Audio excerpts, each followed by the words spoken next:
Fala galera, sejam bem-vindos a mais um vídeo do Fórmula C e hoje, segunda-feira, a gente está aqui começando o mês de setembro de 2024 com cara nova aqui no nosso canal, com coisa muito bacana vindo aqui para vocês. Eu sei, a gente passou um tempinho aqui sem postar vídeo novo, mas foi por uma ótima razão. A gente estava se organizando, a gente estava se estruturando para poder fazer uma mudança aqui no nosso canal e trazer mais postagens aqui para vocês, com mais conteúdos e mais interação aqui também com vocês, ok?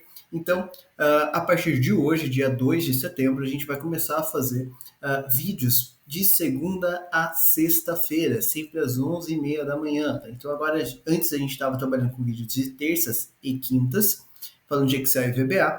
Agora a gente vai, além desses vídeos, também vamos fazer outros vídeos. Então, de segunda a sexta-feira, sempre às 11h30 da manhã.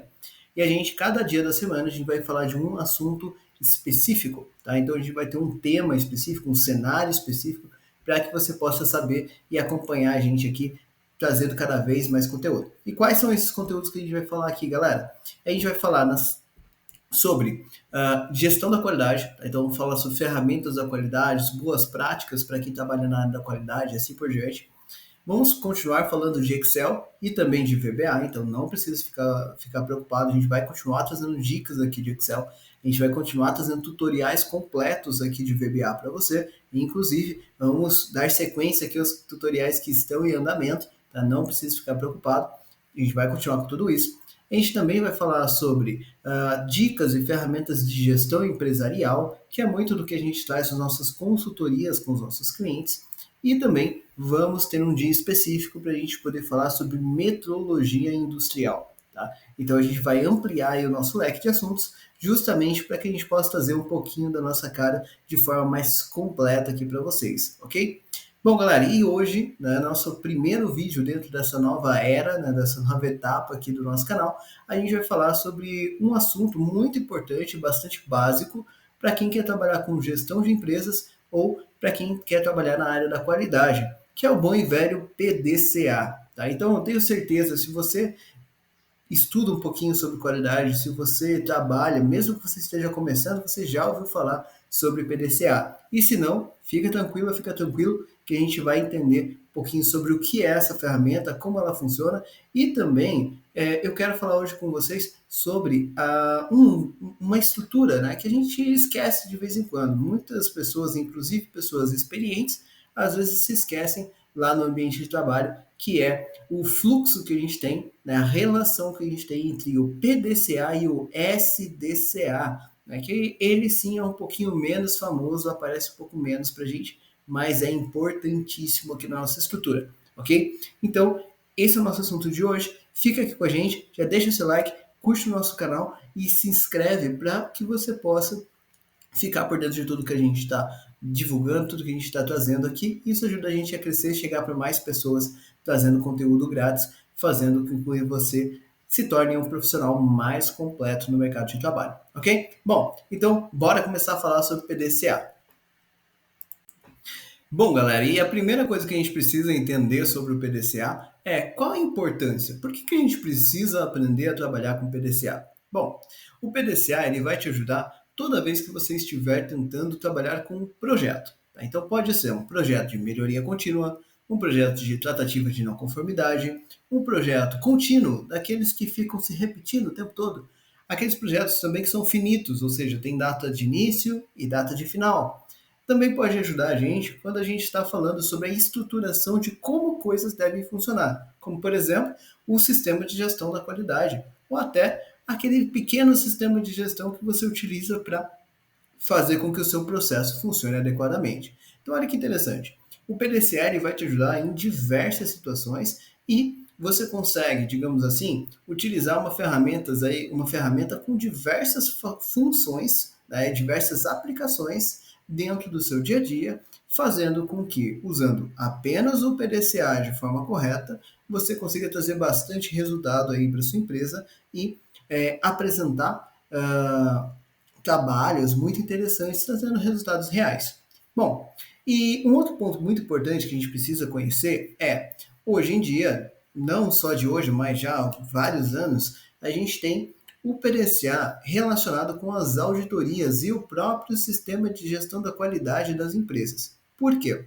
Lá em 2015, a gente teve a atualização da ISO 9001, né, que inclusive é a versão que a gente utiliza até hoje.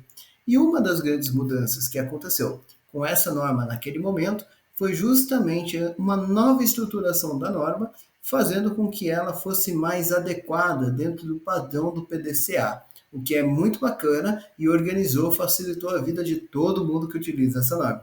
Mais legal ainda é que outras normas, como 16949, 17025, 14001 e várias outras normas do padrão ISO, logo depois acompanharam esse padrão, também sendo atualizadas ali em 2016, 2017 e assim por diante, fazendo com que elas também acompanhassem o padrão do PDCA.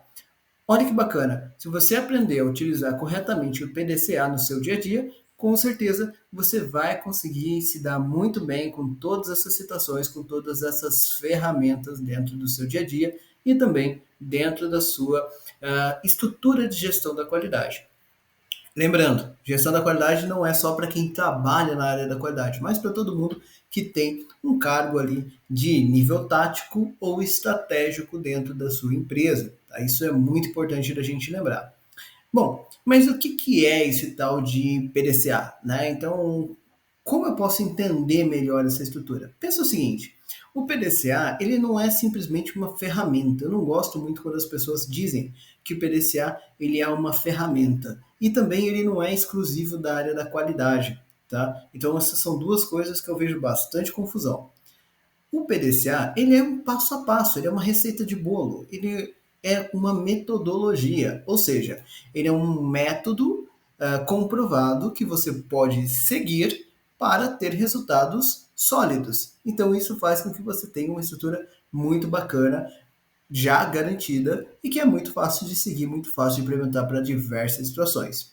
Bom, ele é dividido por 4 etapas e daí vem o nome PDCA, sendo o P de plan ou planejar, o D de do, executar, o C de check ou checar, verificar e o A de agir, né? Ou seja, de implementar ali últimas ações. E a gente vai, a partir de agora, falar de cada uma dessas etapas para que você entenda o que você deve fazer em cada etapa para garantir que o seu PDCA esteja funcionando corretamente. Então, para o planejamento, né, a nossa primeira etapa do PDCA, a primeira coisa que é muito importante você entender é que o planejamento é a etapa mais longa e mais importante de todo o ciclo do PDCA. Tá? Então, a gente, inclusive, tem uma tendência de pensar que planejamento é perca de tempo. Né? Eu lembro quando eu trabalhava dentro de CLT, eu gostava bastante da etapa de planejamento, de estruturação, e eu sempre via pessoas falando, né, que eu estava perdendo tempo com aquilo. E muitas vezes depois, essas mesmas pessoas não entendiam por que os meus processos tinham resultados interessantes e conseguiam trabalhar com melhorias de forma muito mais simples. Né? Então sempre parecia que a gente estava trabalhando mais fácil, sofrendo menos. Isso porque a gente conseguia ter um bom planejamento. Não é mágica, é simplesmente você ter um planejamento adequado para o seu projeto. Tá? Então, o que a gente vai fazer nessa etapa? Primeira coisa que eu sempre aconselho quando você está falando de planejamento, galera, é conheça o seu terreno, saiba onde você está pisando. Tá? Então, existem várias formas de você fazer isso. Você pode coletar informações sobre aquilo que você tem como cenário de trabalho de diversas formas. Tá? Então, é importante que você, como especialista, entenda quais são as melhores formas para que você possa entender realmente o que fazer nessa primeira etapa. Bom, o que a gente precisa normalmente utilizar? Se você estiver falando sobre situações em que envolvem pessoas, por exemplo, né, como é o caso de tratativas de não conformidade, que normalmente tem pessoas envolvidas, você pode trabalhar com entrevistas, conversas ali com essas pessoas envolvidas. Você pode coletar informações sobre clientes e fornecedores, isso também vai te ajudar a entender como tudo está funcionando. É sempre legal você lembrar de ouvir a equipe envolvida naquele trabalho. Né? Esse é um ponto que às vezes as pessoas deixam de lado e acaba fazendo com que você tenha problemas no seu dia a dia. Então, ouça as equipes, isso vai ajudar também você a entender melhor. E um apêndice aqui é, quando eu digo que a gente vai ouvir a equipe, né? Inclusive nas consultorias, quando eu falo sobre isso, sobre ouvir os colaboradores, sobre entender o que eles têm a dizer, normalmente alguém me traz uma resposta como: ah, mas se eu for perguntar para o colaborador o que ele pensa, o que ele acha, ele vai querer que o trabalho fique muito fácil para ele, ou coisa do tipo. E é lógico, todo mundo quer isso. Porém, quando eu falo sobre ouvir, é você ouvir, entender aquela realidade e depois analisar se aquilo faz sentido realmente para a tua realidade da tua empresa ou não. Ou seja, não é porque você está ouvindo que você tem que responder a tudo de forma positiva, ou seja, você tem que implementar tudo que foi sugerido. Não é assim. Mas você precisa sim conhecer, entender o que está acontecendo de diversos pontos de vista. Outras formas que você tem para coletar informação são as análises de dados, que hoje em dia a gente trabalha com bastante frequência. Existem diversas ferramentas que podem te ajudar com relação a isso, como é o caso dos softwares, os ERPs, o bom e velho Excel, com a ajuda às vezes do VBA, que a gente até ensina aqui no nosso canal como você pode criar. Hoje trabalhamos muito, né, com o Power BI para ajudar você a criar aqueles painéis indicadores bonitos, né, que a gente gosta de chamar de dashboards. Tudo isso, toda essa estrutura de dados, ou seja, a transformação de dados para informação, também vai te ajudar a entender o cenário. É para isso que a gente coleta dados, simplesmente para que a gente possa entender com o que nós estamos trabalhando, tá? Então, primeira forma, falando com pessoas. Segunda forma, coletando informações, dados ali de diversas fontes. Terceira forma muito legal que você pode fazer é falando com especialistas sobre aquele assunto. Esse é o trabalho de fabricantes. Então, se eu estiver falando alguma coisa relacionada a um maquinário, vai falar com o fabricante, pergunta para ele o que ele acha daquela situação, como ele pode te ajudar naquele caso. Isso vai te ajudar muito, já me ajudou muito lá na área de metodologia várias vezes e ainda me ajuda nas consultorias. Então é legal, converse com o fabricante, fala com o fabricante daquele software que você utiliza no dia a dia, né? Conversa com pessoas que você sabe que tem mais conhecimento do que você dentro daquela situação. Monta uma equipe multidisciplinar dentro da sua empresa. O que é uma equipe multidisciplinar? É uma equipe que não precisa ser gigante, tá? Uma equipe que tem conhecimentos diferentes, habilidades diferentes que vão contribuir para a solução daquele problema. Isso também vai ajudar muito você a entender o cenário. Então, você pode procurar esse tipo de situação. Você também pode procurar ajuda de consultores, né? Como é o meu caso, eu presto muito serviço de consultoria, principalmente na área de metodologia e qualidade, justamente para poder ajudar empresas a passar por algumas etapas de planejamento de seus projetos. Então, isso também pode ser feito de forma bastante interessante, trazendo conhecimentos até de fora da sua empresa para dentro, contribuindo muito e enriquecendo o seu desenvolvimento. Então, falo com pessoas, coleto informações por meio de dados, posso falar com especialistas, né, pessoas que conhecem mais do que eu sobre aquele assunto. Eu também posso fazer pesquisas, tá? Então, hoje em dia a gente tem essa facilidade, principalmente com acesso fácil à internet e redes sociais. A gente consegue fazer pesquisas de mercado, pesquisas com o nosso público-alvo, pesquisas com as pessoas envolvidas com aquela situação que a gente está tratando. E tem mais uma infinidade de possibilidades, como medições que a gente faz lá no laboratório de metrologia, os estudos e validações que a gente pode fazer em quase qualquer área do nosso trabalho e assim por diante. Ou seja, primeiro passo para você fazer um bom planejamento é utilizar os artifícios mais adequados para a sua necessidade, para que você possa coletar informação suficiente para entender aonde você está pisando, né? Então isso é muito importante. Não dá para começar a planejar alguma coisa sem fazer isso. E eu tenho certeza que talvez você já tenha visto ou até feito isso, né? Então é muito comum que nas empresas, por pressa, e até porque eu sei, lá no dia a dia do trabalho a gente está sempre com pouco tempo para resolver as coisas, mas você não pode começar tentando executar suas atividades sem antes ter um mínimo preparo. Mas também nem tanto o céu, nem tanto a terra, não é? A gente também precisa lembrar que esse planejamento nunca vai ser perfeito. Então, eu preciso ter bom senso, eu preciso ter discernimento para entender, poxa, até onde eu estou precisando de informação, até onde eu estou seguro. Vão existir situações que são mais simples e que você pode, com poucas informações, já ter uma visão muito clara do cenário no qual você está trabalhando. Porém, em outros casos, você vai precisar trabalhar bastante ali coletando informação antes de poder começar a fazer o seu planejamento efetivamente. Tudo bem? Então, a primeira etapa é coletar informações sobre o seu cenário. Bom, depois que você fez isso, uma outra coisa muito legal é você poder entender quais são as causas relacionadas ao efeito que você quer e garantir ou evitar, tá? Então, se for uma coisa positiva, como uma melhoria contínua, por exemplo, você quer garantir um efeito. Por exemplo, eu quero aumentar 20% o faturamento da minha empresa. Esse é um efeito positivo. Eu vou ter várias possíveis causas que vão me ajudar ou podem me ajudar a conseguir esse resultado. Se for uma coisa negativa, como eu quero reduzir a reclamação de clientes. Então, eu tenho o efeito reclamação de cliente e eu também tenho várias causas que geram essa reclamação, que podem estar gerando essa reclamação. Então, perceba, não importa se é uma coisa positiva ou uma coisa negativa, eu preciso entender qual é o efeito que eu quero gerar ou evitar e, a partir dele, definir causas que sejam interessantes ali ou que sejam relacionadas a essa situação. Lembrando, aqui eu estou falando sobre causas potenciais, que nada mais são do que suspeitas. Né? Entenda causas potenciais como suspeitas, aquelas coisas que eu acredito que podem estar relacionadas ou causando aquele efeito. Tá?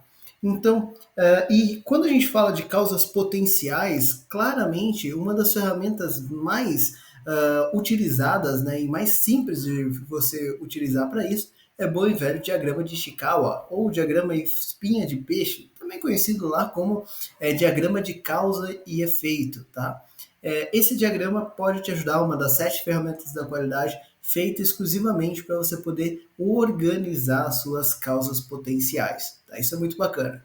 E se você tiver a possibilidade, talvez seja interessante também você juntar uma equipe multidisciplinar para fazer um brainstorm, que é aquela boa e velha tempestade de ideias, ou como dizem por aí, o toró de palpite, né? Para que você possa juntar pessoas que sejam pertinentes, não é por patente, ou seja, eu não vou chamar todos os gerentes ou coisa do tipo, não. Eu vou chamar pessoas que vão realmente contribuir com a tratativa dessa situação e essas pessoas vão procurar buscar ideias, né, de o que pode estar acontecendo. Isso pode funcionar muito bem junto com o diagrama de Ishikawa. Se vocês quiserem, eu posso gravar uma aula inteirinha falando só como você pode fazer isso e como você pode estruturar o seu diagrama de Ishikawa. Bom, depois que a gente avaliou essas causas potenciais, chega o momento da gente começar a analisar quais são as causas, dentro de todas essas que a gente separou, quais são as causas mais importantes, né? Eu gosto de chamar assim. Eu sei que para quem está acostumado a falar de tratativa de não conformidade, vai lembrar de um termo chamado causa raiz, né? Eu não gosto muito desse termo, e isso é uma questão minha, tudo bem? Então, porém, eu gosto de falar de causas mais importantes. Por quê? Uma questão que eu já ouvi muitas vezes em empresas, principalmente na tratativa de problemas, né, é que você deve tratar todas as causas relacionadas ao problema. E isso é uma falácia, né? Isso não é verdade, galera. Não dá para trabalhar desse jeito. Tá?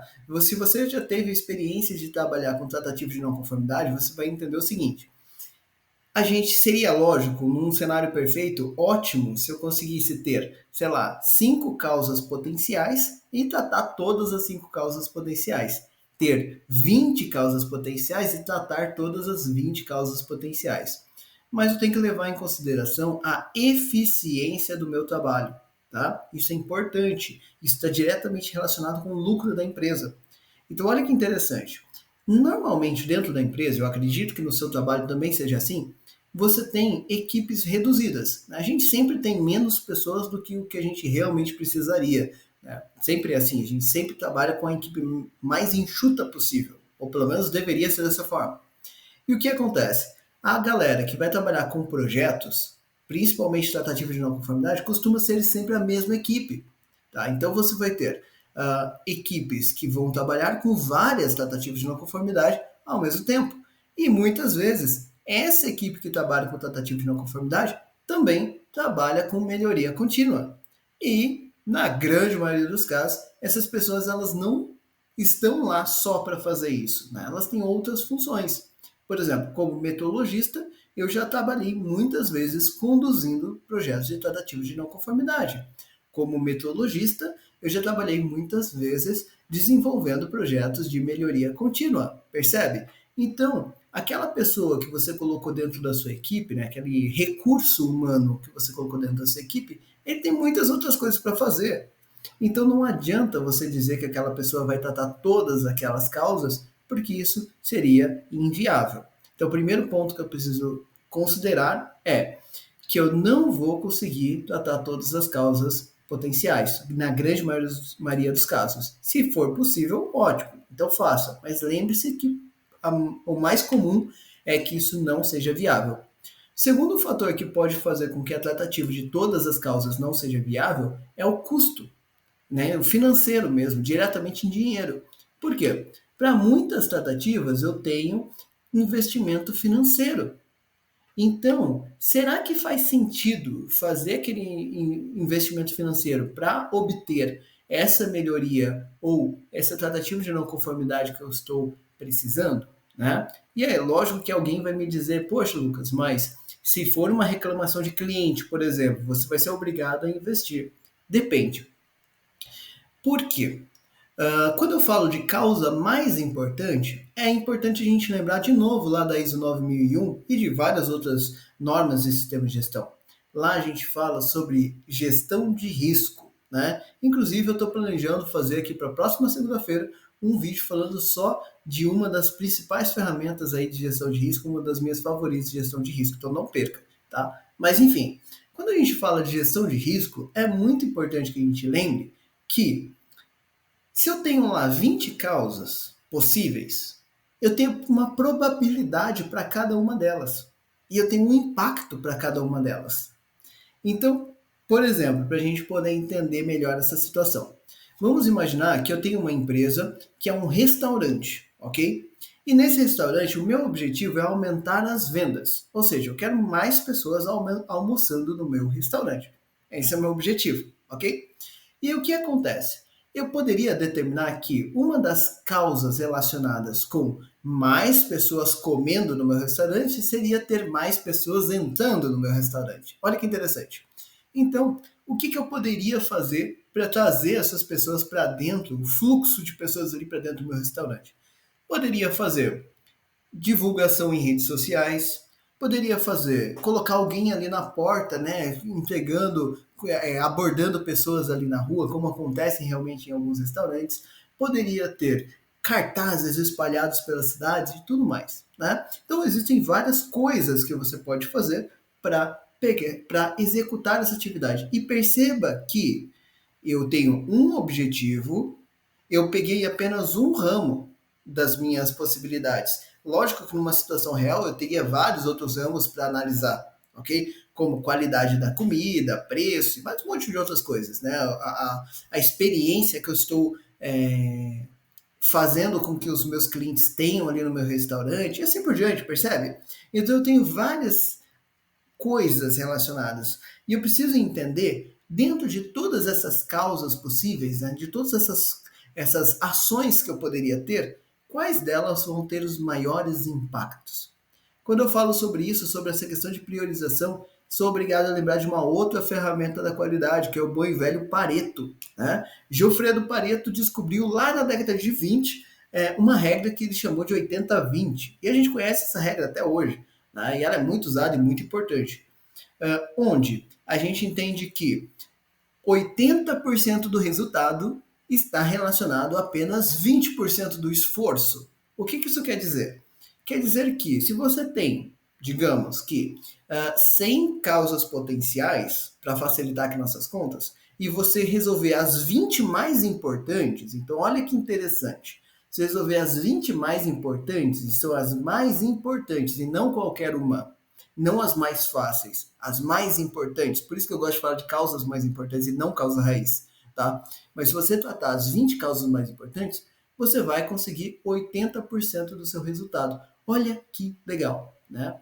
E por experiência, uma coisa que eu posso dizer é o seguinte: muitas vezes, tá? Muitas vezes, conforme você vai extrapolando essa tratativa, então eu tratei esses 20%, tive um resultado legal. Agora eu vou tentar estender mais 5%, vou chegar a 25%, você vai começar a perceber uma coisa muito interessante: o custo de eficiência que você tem, né? Então, que é o custo de matéria-prima, mão de obra, dinheiro, recursos, enfim, todos os custos atribuídos ali, eles começam a aumentar muito. E o resultado que você vai ter vai começar a cair demais. Então é importante você lembrar que eu preciso focar nas ações mais importantes.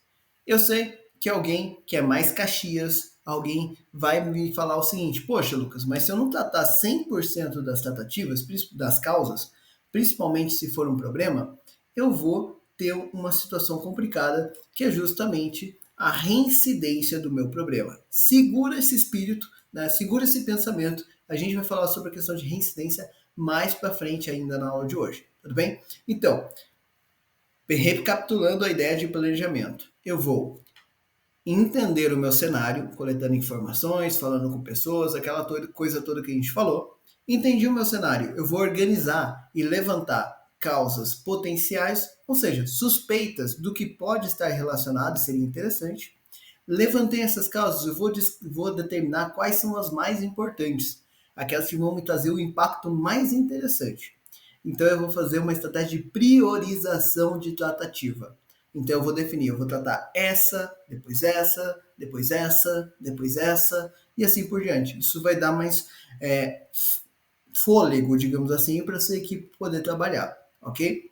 Depois disso, você vai determinar plano de ação. Então agora a gente vai definir como aquelas ações serão feitas. Tudo isso dentro do planejamento, ok? Então eu vou definir como essas minhas ações devem ser feitas, ok? Então, por exemplo, eu vou fazer postagem em rede social para trazer mais pessoas para esse meu restaurante, por exemplo. Ok, só que como que eu vou fazer isso? Qual é o tipo de postagem que eu faço? Quem é responsável por fazer isso? Qual é a frequência? Eu vou contratar gente de fora para fazer isso? Eu vou aproveitar uma mão de obra interna? Qual vai ser o tipo de estratégia que eu vou usar? Quais são as ferramentas? Eu vou usar uma plataforma como o Canva, por exemplo, para criar essas artes, ou eu vou usar alguma outra ferramenta qualquer? Percebe?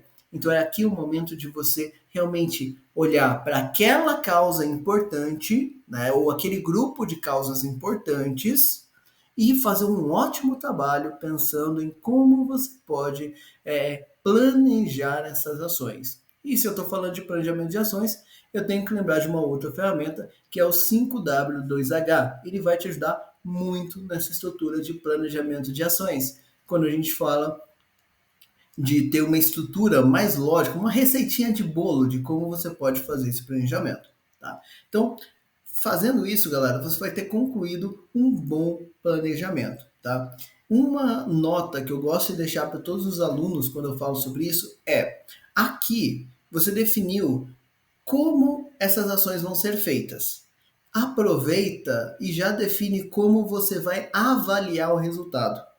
Tá? Então já planeja também o método de análise de resultado, ok? Porque eu cansei de ver gente que faz ações e depois não sabe como é que mede o resultado. Quer ver um caso clássico? Lá na empresa surgiu a necessidade de ter desenvolvimento de melhoria contínua para todas as pessoas. Todo mundo tem que ter um projeto de melhoria contínua. Muitas empresas hoje fazem isso. O que acaba acontecendo? A pessoa fala: ótimo, eu vou melhorar a eficiência da minha equipe. Ok, bacana. Aí a pessoa faz um trabalho, apresenta um resultado lá no final do ano, ou coisa do tipo, e mostra: olha, reduzi 10%, reduzi 15% aqui a demanda de trabalho de alguma forma, fazendo minha equipe ser mais eficiente. Então eu melhorei alguma coisa, organizei, enfim. Mas eu consegui economizar tempo. Basicamente é isso que essa pessoa está falando. Chega no próximo ano, a pessoa está reclamando que está com falta de mão de obra. Ou a pessoa começa, aquela equipe onde a gente fez sobrar tempo, teoricamente, ou reduzir o tempo necessário, começa a atrasar atividades e começa a justificar dizendo que é por falta de demanda, falta de mão de obra, desculpa. Então, olha que interessante. Eu sempre preciso ter uma visão clara sobre isso. E normalmente a gente perde esses trabalhos de melhoria contínua porque a gente não tem um plano definido de como avaliar esses resultados. Tá? Então, fez o planejamento? Já planeja como você vai avaliar esses resultados, ok? Bom, então vamos falar um pouquinho sobre a execução dessas atividades agora. A próxima etapa que a gente vai ter de trabalho vai ser a execução, ou seja, o do, né? E aqui chegou o momento da gente arregaçar as mangas e colocar em prática tudo que a gente planejou anteriormente. Então, se você tiver feito um bom planejamento, a parte de execução vai ser basicamente trabalho braçal. Agora, se você tiver falhado ou feito um planejamento muito por cima, digamos assim, provavelmente você vai ter que ficar voltando e repensando coisas, tá? Então esse é um bom indicador sobre a qualidade do seu planejamento. É lógico que planejamento, como eu já disse, nunca vai ser perfeito, mas é sempre bom que a gente tente fazer um planejamento mais robusto possível, tá? Lembrando, robustez é você evitar a falha e não você ser exagerado, tudo bem? Bom, e o que eu deixo de dicas aqui para você quando você fala de execução? Bom, se a gente vai fazer aquelas atividades que a gente planejou, é importante que dentro daquele planejamento de atividades, de ações, a gente tenha prazos, tá? Então a gente precisa ter uma estratégia de acompanhamento dos prazos e também de acompanhamento de eficiência, tá? Por quê? Pensa o seguinte, às vezes você tem uma tratativa um pouco mais sistêmica, né? Ou seja, aquela tratativa que vai pegar a empresa como um todo, né? De que forma? Para quem trabalha lá com metodologia, gestão de calibração de instrumentos. Imagina que você tomou uma não conformidade porque sua gestão de calibração não estava legal. E aí você tem como ação revisar todos os certificados de calibração de todos os instrumentos. Isso é uma ação sistêmica. Ou imagina que, sei lá, você trabalha com contas a pagar e você deixou contas vencer. Agora você, para garantir que vai estar tudo certo, você vai ter que revisar todos os pagamentos que você tem para ver se não tem mais nada pendente. Isso também seria uma ação, um exemplo de ação sistêmica. Tá? Então, com exemplos bobos aí, mas só para ficar claro para todo mundo o que é essa tal de ação sistêmica. Então, quando você vai fazer isso, você tem que ter uma expectativa de tempo. Isso é importante, tá? Não coloca, não faz a sua equipe, não estrangula a sua equipe. Isso cansa a equipe, faz com que, inclusive, o resultado piore, ok? Então, não estrangula a sua equipe. Faça com que você tenha uma visão de quanto tempo eu preciso para fazer essa atividade como um todo.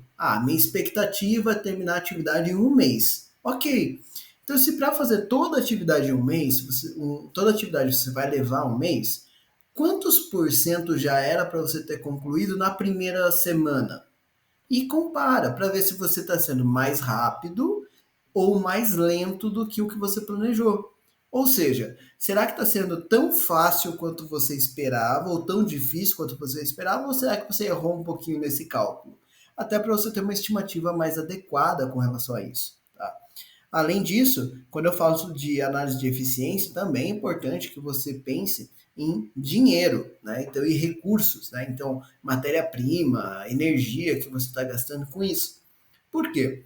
Às vezes você fez um planejamento de um investimento e você já está estourando o seu planejamento. Não deixa para descobrir isso lá no final. Né? Então, já faz o acompanhamento, já faz o monitoramento ao longo do desenvolvimento. Tá? Poxa, Lucas, mas eu vou ter que ficar olhando para um monte de coisa. Não, divide. Né? Você tem uma equipe para isso. Então, divide essas atividades, ok? Para que todo mundo consiga fazer um bom trabalho e depois vocês consigam somar os resultados, chegando no objetivo que vocês pretendiam, tá? Então isso é importante. Ok, então dentro dessa execução eu vou garantir controle de prazos e eu vou garantir esse monitoramento de eficiência. Para fazer controle de prazos, existem várias formas que você pode utilizar, como cronogramas e assim por diante.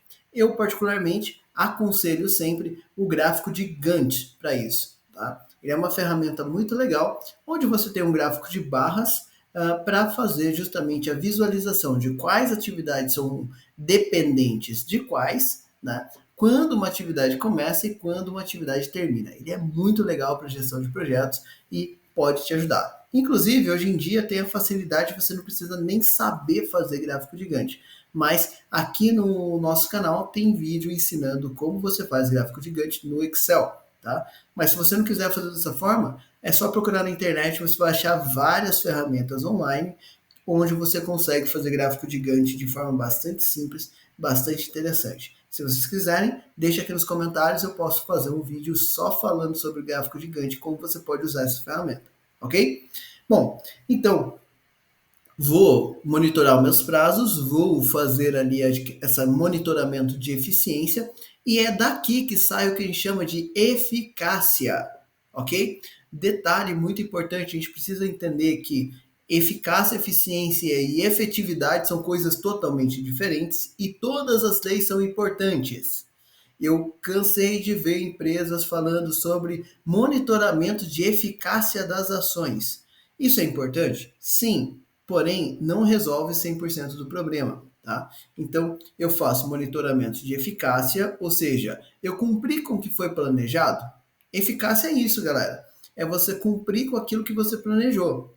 Um exemplo que eu gosto muito de utilizar. Vamos imaginar uma situação de problema. Uma pessoa está com sua conta financeira no vermelho. Ela está devendo dinheiro, ok? E ela quer resolver esse problema. E aí a pessoa faz todo o planejamento e tudo mais, e ela determina que ela vai fazer uma renda extra. Ela vai arrumar uma segunda fonte de renda para sair dessa situação ali de aperto financeiro, ok? Então olha que interessante. Eu tenho um problema, foi definida uma ação que tem a ver com a solução desse problema. Porém, eu simplesmente arrumar uma renda extra é ser eficaz. Então, se o meu planejamento era conseguir uma segunda fonte de renda e eu realmente consegui, eu fui eficaz. Só que qual que é o problema?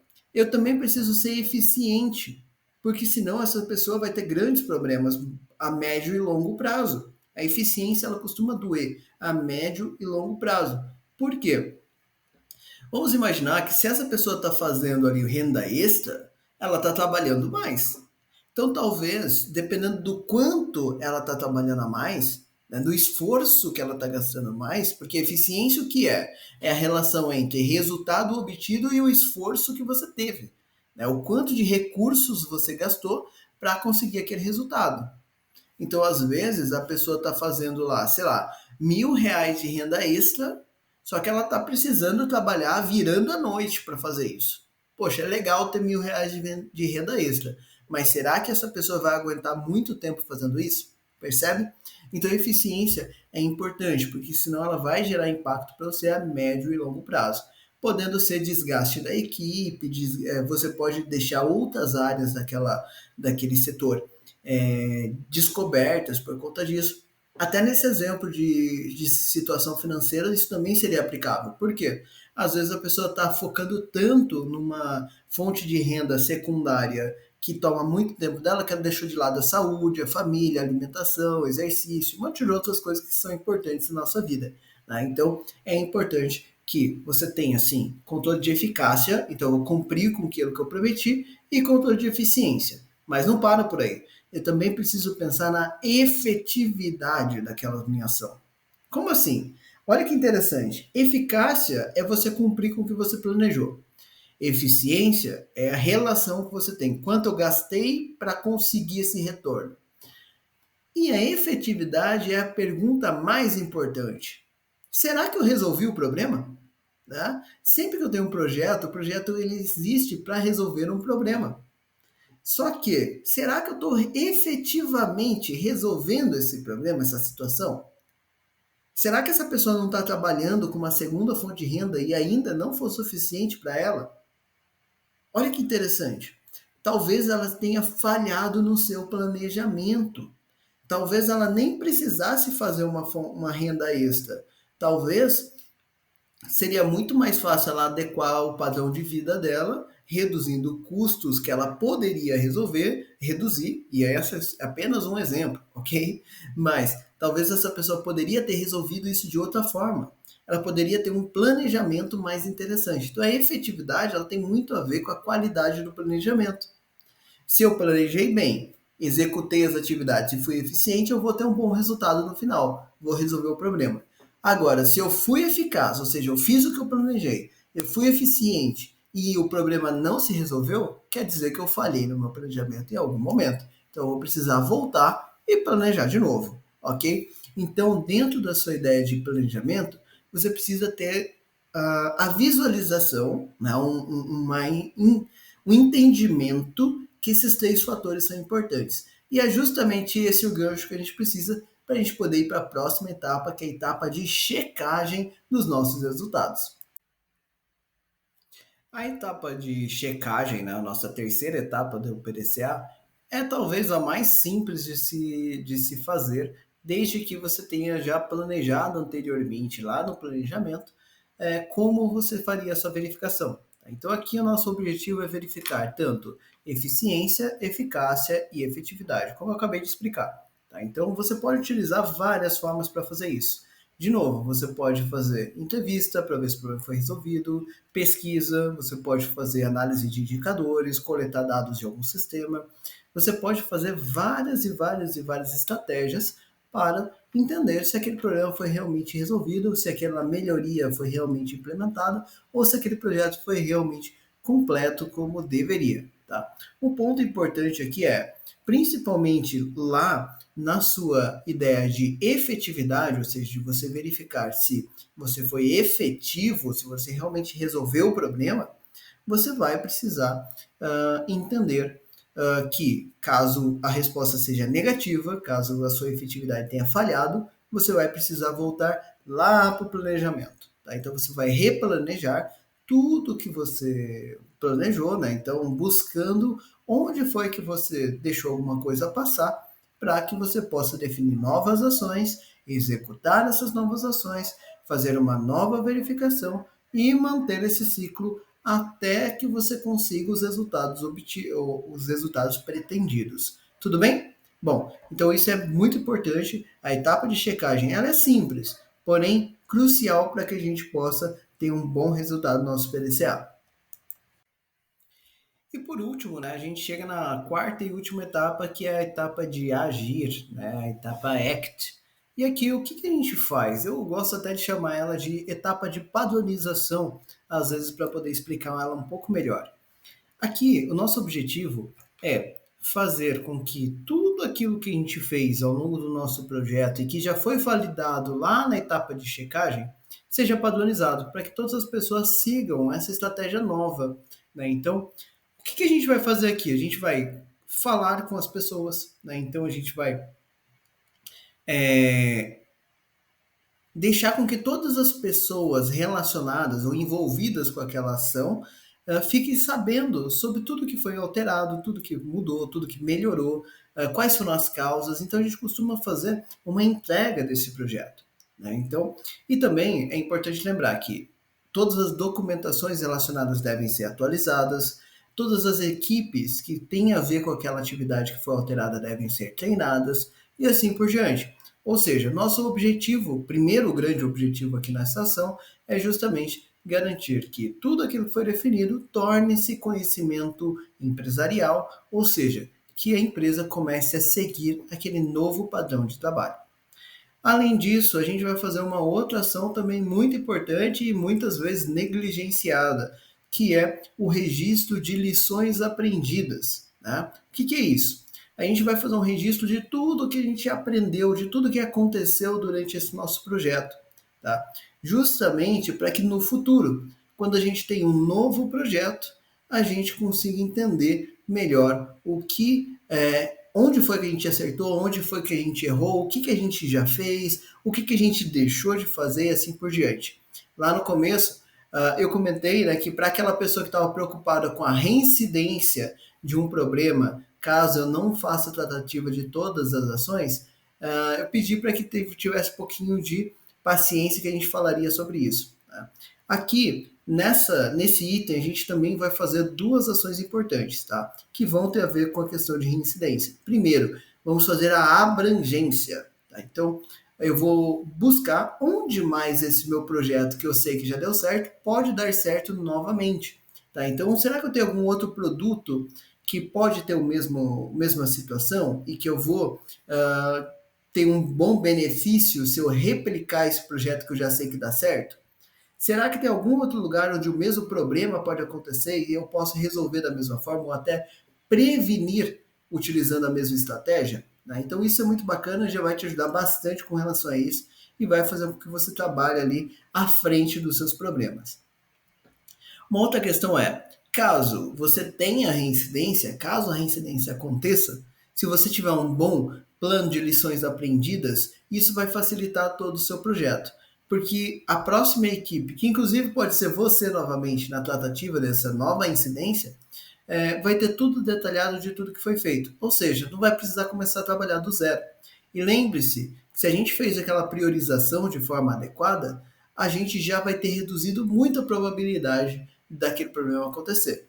Mas se ainda assim ele voltou a acontecer, basta a gente tratar ali mais algumas dessas ações, lógico que definindo de forma coerente, sempre levando em conta o bom senso ali da equipe que está envolvida. Ok, galera? Bom, então, olha que interessante, olha que bacana essa estrutura do PDCA e olha como ela é lógica. Tá? Antes da gente fechar a aula de hoje, eu queria falar com vocês sobre um ponto que o pessoal deixa um pouquinho de lado, que é o SDCA. E qual que é a sua relação com o PDCA? Como que a gente pode entender isso lá dentro da empresa e por que isso é importante? Vem comigo. Bom, para a gente poder falar sobre esse tal de SDCA, eu gosto muito dessa imagem que está aqui. Tá? Então, olha que interessante. A gente fala muito hoje de melhoria contínua. Né? Só que um erro, na verdade, que a gente tem quando a gente pensa em melhoria contínua é entendê-la como melhoria constante. Existe uma grande diferença entre as duas coisas. Tá? Quando a gente fala sobre melhoria contínua, ela não faz uma rampa bonitinha, mas sim uma escada. Né? Então, normalmente você tem uma etapa de melhora, você mantém isso durante um período, depois você melhora de novo, e assim por diante, formando uma escada de melhoria, e não uma rampa. Portanto, ela não é ininterrupta, né? Ela não é constante, ela não é incessante, mas sim ela é contínua. Então você continua sempre mudando para melhor, mas dentro de intervalos. Isso é importante, a gente esquece desses intervalos. E o SDCA, ele lembra a gente disso. Por quê? Esse intervalo ele tem uma importância. Esse intervalo é o que vai garantir que você não perca essa melhoria, ou você não perca coisas boas que você tinha no passado, antes de fazer uma mudança. Tá? Então o SDCA é muito importante. E ele funciona exatamente como está aqui nessa imagem. Você tem um padrão de qualidade que vai subindo, né, ao longo dos seus projetos, de cada rodada do PDCA, e o S, que substitui o P, ele vem como standard, ou seja, padrão. Então o que é o SDCA? Seria você manter girando essa roda, porém garantindo que aquele padrão está sendo mantido. Ou seja, pensa comigo, eu tenho uma empresa de consultoria, por exemplo, que atende, sei lá, 10 clientes. Vamos pensar numa pequena empresa de consultoria que atende 10 clientes, por exemplo. Então ela tem toda uma estrutura para atender 10 clientes, ela tem uma realidade para atender 10 clientes, ela foi feita para atender 10 clientes, simples assim. Só que é lógico que a gente vai querer atender 20, atender 100, atender 1000 clientes. Olha que interessante. Porém, se eu fizer isso de forma muito rápida, provavelmente a empresa não vai ter estrutura para isso. E eu não estou falando que essa pausa tem que ser longa demais, não, mas que ela tem que existir. Então talvez eu faça um plano de melhoria para sair de 10 clientes para 20, por exemplo. Ótimo, que legal. Então a gente conseguiu chegar em 20 clientes, agora o próximo passo vai ser 50. Só que antes de ir para os 50, mantém o padrão. Então garante esse padrão, roda lá com SDCA. O que é SDCA? Durante o S, verifica o padrão tá legal. Qual que é o padrão que eu tenho? Né? Qual é o padrão de trabalho que eu tenho? Poxa, o padrão de trabalho que eu tenho é atender bem meus clientes, entregar um bom serviço, entregar um bom produto, fazer com que os meus colaboradores estejam com uma condição ok de trabalho e assim por diante. Olha que interessante. Isso está sendo mantido, então continua fazendo desse jeito por um tempo. A hora que você perceber que tá fácil trabalhar desse jeito, aí sim, aí tá no momento de você dar mais um avanço. Agora sim a gente vai buscar os 50 clientes. Poxa, Lucas, mas lá na minha empresa eu quero garantir melhoria o tempo todo. Isso não é um problema. Na verdade, isso é bem factível.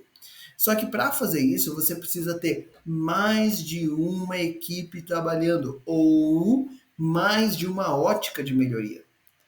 É muito errado você pensar que você vai conseguir, dentro de um único processo, dentro de uma única atividade, continuar melhorando o tempo todo. Porque vai chegar uma hora que não vale a pena mais você melhorar aquele processo. Isso é importante. Né? Então, se eu for pensar nessa questão de consultoria, sei lá, a empresa ela tem lá um faturamento de 100 mil reais atendendo 10 clientes. Aí eu vou fazer com que ela atenda 20 clientes, vai subir para 200 mil reais de faturamento, talvez numa conta bem arredondada para ficar fácil aqui para gente. Porém, ela vai ter mais custos, ela vai ter outras preocupações, ela vai ter uma tributação diferente, enfim, vão ter vários fatores que vão ser relacionados. E vai chegar uma hora que subir mais do que isso do mesmo jeito não faz mais sentido. Então vai chegar um momento que você vai ter que sim subir, porém de forma diferente, mais inteligente. Só que se você tiver procurando melhoria, melhoria, melhoria, melhoria o tempo todo naquele mesmo lugar, você vai exaurir aquele lugar. Você vai exaurir aquele ponto do seu processo. E vai parecer que aquele processo está estagnado. E não é a realidade. É simplesmente que você não está conseguindo mais enxergar ele com uma boa ótica. Você não está conseguindo mais olhar para ele de forma inteligente. Você está buscando o mesmo resultado, né? A mesma fórmula, a mesma receitinha para trazer melhora. Isso não vai funcionar para sempre. Tá? Então, o standard, né, esse S ali, esse calço ali, ele aparece justamente para que você consiga garantir que a sua melhoria vai continuar acontecendo ao longo do tempo, que ela vai te trazer estabilidade, ok? E o conceito de estabilidade é importantíssimo para o seu processo, para a sua empresa, ok? Bom, galera, eu espero muito que essa aula tenha sido legal, que vocês tenham gostado dessa cara diferente aqui de aula para vocês. Deixa aqui nos comentários o que vocês acharam, o que vocês acharam interessante, o que vocês gostaram, o que vocês não gostaram.